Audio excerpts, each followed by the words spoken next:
Allah is the first and most important of all the witnesses over your deeds and your actions.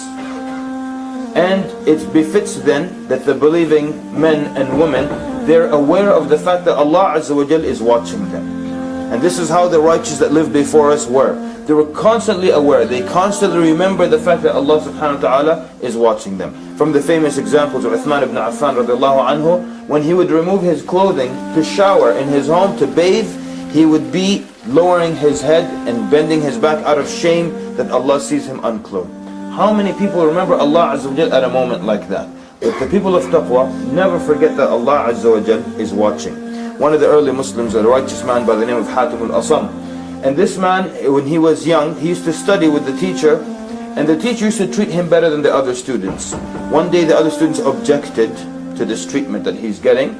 So the Shaykh tells him, he's not like the rest of you. And to prove it, one day the teacher brings chickens, and he gives each one of the students a live chicken.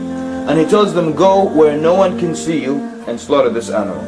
And all of them went and slaughtered it, except for Hatim. He comes back and the animal is still alive. So he asked him, why didn't you slaughter it?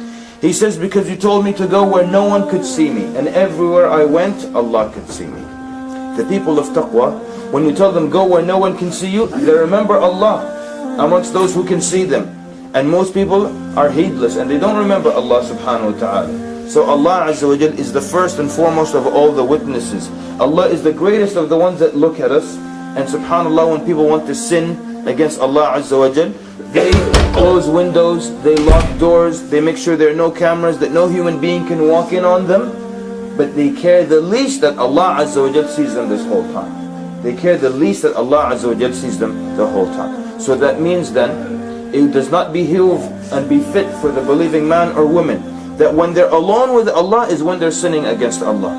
When they're in the public and with the community and in the masjid, then they show their best taqwa, their best akhlaq, their best mannerisms. And only when they're alone with Allah is when the worst evil and wickedness comes out of them. So that means then they're enemies of the shaitan in public and best friends of the shaitan in private.